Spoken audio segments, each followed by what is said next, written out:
Akkam jirtu hordoftoonni YouTube chaanaalii kiyyaa bakka nagaan dhuftanii an Dr. Birboo Caalaati. Har'a dubartoota fan mata duree tokko qabadhee dhufeen jira. Mata duree kanarrattis yeroo baay'ee gaafiin kun gaafatamaa turee jira. Karaa TikTokitiin illee viidiyoo hojjedheen ture. Innis maalidhaa dubartoonni yeroo ulfaa yookaan yeroo garaatti baatanii haala isaan itti rafan yookaan immoo akkamitti rafuu qabu kan jedhu irratti isas yoomii kaasetti waa'een ciisichaa kunuu yaaddoo waan ta'u dubartoonni yeroo garaatti baatan waa'eedhuma hirriibatu yookaan immoo poozishinii hirriibasanii yoomii kaasanii tan isaan yaadda'uu qabanii kan isaan of eeggachuu qaban yoomii kaasaniiti. Akkasumas immoo haala kamtu dubartii yeroo ulfaatiif haala kamiin yoo rafte bareedadha daa'ima ishiitiifis ishiidhaafis haala kamiin yoo rafte riskii hin qabne kan jedhuu fi haala kamiin immoo yoo rafte dhiibbaa ofirratti geessifti. Dhiibbaan sunis maal fa'aadha? Fakkeenyaaf dugdaan ciisuu irratti dubartiin garaatti baatu takka yeroo wayitii kaastee dugdaan ciisuu hin dandeessu. Yoo san goote dhiibbaan ishiirrattis ta'ee daa'ima ishiirratti gahu maal akka ta'e kanaan isinitti himuu dhufe.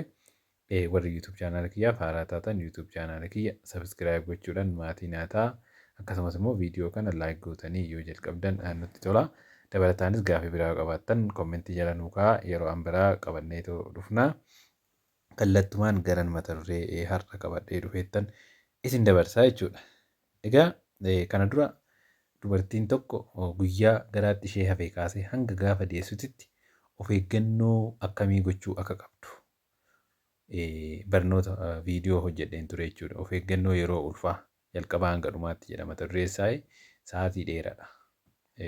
Of eeggannoowwan biraa kan dubartiin takka godhuu qabdu taasisuu qabdu viidiyoo hojjedheen ture isa san warri barbaadan dhaqxanii ilaaluu dandeessu. Har'a waa'ee ciisichaa yookaan immoo akkaataa hirriiba dubartii ulfaa qofa irratti jechuudha kana xiyyeeffadhu duraan waan duraan hojjedheefu. Innis maalidhaa yoomaa kaasteeti dubartiin garaatti baatu akka gaafuma garaatti ishee hafee kaateeti kan ishiin dhiphachuu qabdu waa'ee waan kana kan jedhudha. Deebisaa noo. Waa'een haala hirriiba dubartii kanaa kan konsarnii ta'uu jalqabu irra caalaa torbee 28 yookaan immoo ji'a 7 gaafa dhaqqabdeedha. San dura baay'ee rakkoon qabu keessattuu kara jalqabaa sanarratti ji'oottan gara jalqabaa keessatti ispeeshaalii ji'oota 3 arfan gara jalqabaa keessatti haalli hirriibaa baay'ee rakkoo hin qabu jechuudha. Garuu immoo ji'a 7 gaafa geechu dubartiin takka haala hirriiba ishii of eeggannoo guddaa taasisuu qabdi jechuudha haala hirriiba ishiitii irratti. Kanaaf yoomii kaasteeti waa'ee haala ciisichaa nama yaaddessu torbee 28 booda. Haa ta'uti garuu dubartiin tokko haala hirriiba ishii amaleeffannaa sanuma dura yoo sirreeffatte gaariidha jechuudha.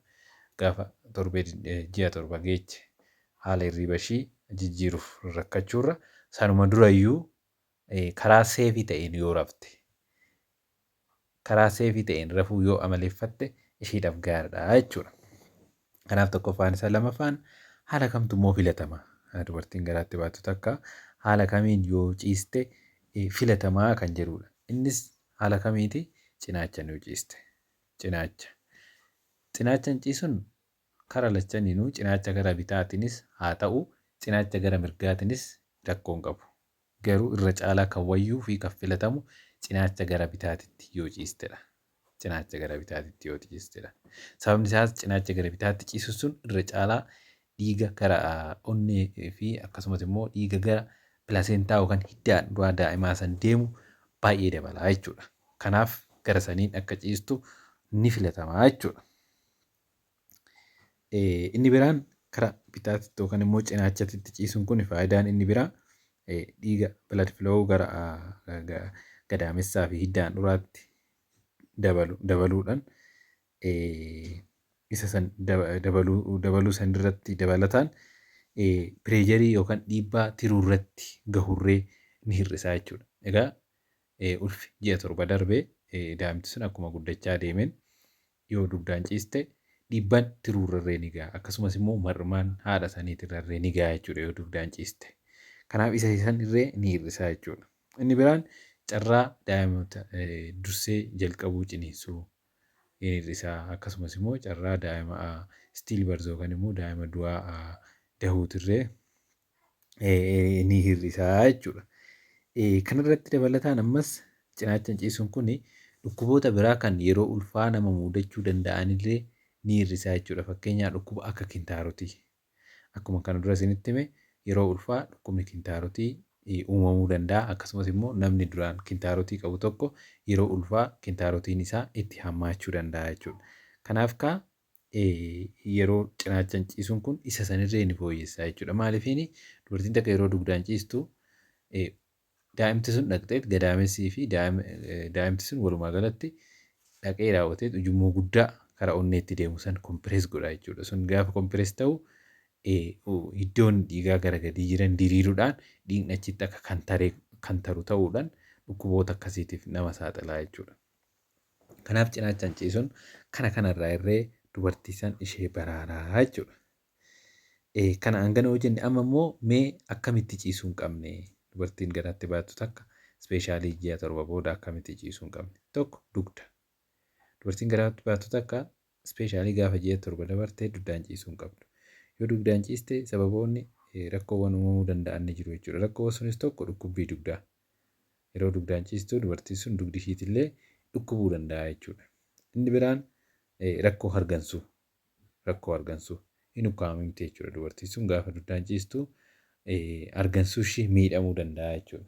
Inni biraan akkuma dura isinii kaase kintaarotii fa'aa waan akkasii kun hammaachuu danda'a jechuudha. Dhibeen haaraan illee jiraachuu danda'a. Akkasumas immoo kan duraan hin qabne dubartiin sun kintaarotii horachuu dandeessi jechuudha. Rakkoon inni biraa dugdaan ciisuurraan dhufu dhiibbaa dhiigaa gadi bu'aa jechuudha. Akkuma dura jedhe ujummoo gurguddaa onnee irraa ka'an gaafa kompirees ta'an dhiigni gara onneetitti deemu gadi bu'uudhaan dhiibbaan dhiigaa dubartii sanii gadi bu'uudhaan dubartiin sun of wallaalurree miidhamurree dandeessi jechuudha.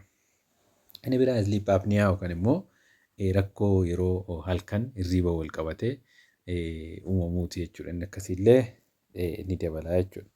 Kanaaf kunniin rakkoo dugdaan ciisuuti. Garaachaan ciisuun illee akkasuma hin filatamu jechuudha. Kanaaf gabaabumatti dubartiin takka yeroo garaatti baattu haala kamiin ciisuu qabdi? Ispeeshaalii ulfoota karaa boodatti irratti yeroo ulfishii guddate kana cinaachatitti ispeeshaalii cinaacha gara bitaatiin ciisuu qabdi jechuudha. Haala kanaan cinaacha gara bitaatiin ciisuu qabdi jechuudha. Innis akkuma dura jenne sababni isaas bileed filoon hin dabalaa jechuudha. Bileed filoon gara pilaasentaa yookaan immoo hidda handhuuraa daa'imaa san deemu baay'ee waan dabaluuf inni sun immoo baay'ee barbaadama jechuudha. Sababa saniif jecha dubartiin sun karaa cinaacha bitaatitti ciisuu yoo amaleeffatte gaariidha jechuudha. Egaa kanadha. Har'aanis kanumaan isinitti himuu dhufe gaafii biraa yoo qabaattan gaafachuu dandeessu. Warreen immoo YouTube chaanaal keenya haaraa taatan ammas irra deebi'ee subscribe akka gootan isinan gaafadha.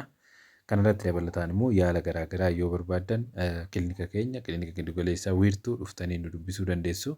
Teessoon kilinika keenyas magaalaa Shaggar kutaa magaalaa Sabbataa aanaa Mogulee naannoo dhaaba taaksii duubaan gara lixaatti yookaan immoo gabaa uummataatiin gara bahaatti gamoo abbaa darbii 4 irratti argamna.